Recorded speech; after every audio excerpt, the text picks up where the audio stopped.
আজি এটা নতুন ভিডিঅ'লৈ আপোনালোকক স্বাগতম। আজি এইটো ভিডিঅ'ত আমি আলোচনা কৰিম ইণ্ডিয়ান পোষ্ট অফিচত নতুনকৈ 1278টা চৰকাৰী চাকৰি ওলাইছে। যদি আপোনালোকে আবেদন কৰিব বিচাৰে তেনেহ'লে যদি আপোনালোকে বিচাৰে যে ইণ্ডিয়ান পোষ্ট অফিচ যাক আমি ডাকঘৰ বুলি কওঁ, যদি ডাকঘৰত আপোনালোকে চাকৰি কৰিব বিচাৰে তেনেহ'লে আপোনাৰ বাবে এটা ভাল খবৰ, কিয়নো নতুনকৈ 1278টা চৰকাৰী পদ মুকলি হৈছে। যদি আপোনালোকে আবেদন কৰিব বিচাৰে তেনেহ'লে কেনেকৈ আবেদন কৰিব, কি ডকুমেণ্টছ লাগিব, আপোনালোকৰ বয়স কিমান হ'ব লাগিব, সকলোবোৰ তথ্য আমি আপোনালোকক এইটো ভিডিঅ'ৰ জৰিয়তে জনাই দিম। ভিডিঅ'টো অলপ স্কিপ নকৰাকৈ সম্পূৰ্ণৰূপে শেষলৈকে চাই থাকিব।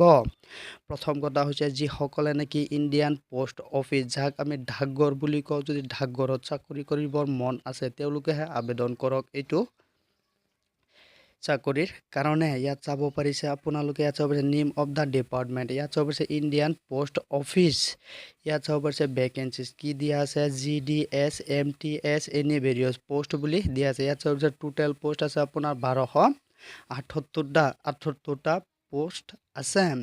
ইয়াত চাব পাৰিছে নটিফিকেশ্যন এভেইলেবল বুলি দিয়া আছে। ইয়াত চাব পাৰিছে অফিচিয়েলি ৱেবছাইটটো ইয়াত মুকলি কৰা হৈছে।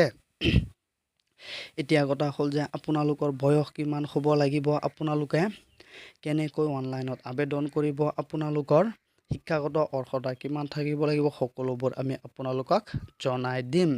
ইয়াত চাব পাৰিছে মিনিমাম আপোনাৰ বয়স 18 বছৰ হ'ব লাগিব আৰু মেক্সিমাম আপোনাৰ বয়স 35 বছৰ হ'ব লাগিব। 18 পৰা 35 বছৰ বয়স হ'লেহে আপোনালোকে আবেদনটো কৰিব পাৰিব।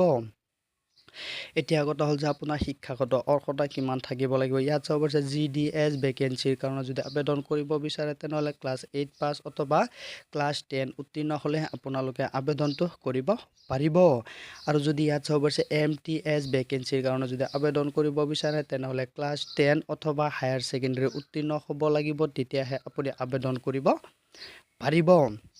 এতিয়া কথা হৈছে যে যিহেতু চৰকাৰী চাকৰি 2024 চনত অসমৰ মুখ্যমন্ত্ৰী ডক্টৰ হিমন্ত বিশ্ব শৰ্মাই ঘোষণা কৰিছিলে যে নতুনকৈ চাকৰি মুকলি কৰিব বুলি, সেইটোৰ এটা অফিচিয়েলি ৱেবছাইট মুকলি কৰিছে, তাত নটিফিকেশ্যন জাৰি কৰিছে যে ইণ্ডিয়ান পোষ্ট অফিচত 1278টা নতুনকৈ পদ মুকলি হৈছে। ইয়াৰ বাবে আপোনালোকে আবেদনটো কেনেকৈ কৰিব, এতিয়ালৈকে অনলাইন আবেদন প্ৰক্ৰিয়াটো আৰম্ভ হোৱা নাই, জাষ্ট ইয়াত নটিফিকেশ্যনহে এখন প্ৰকাশ কৰিছে।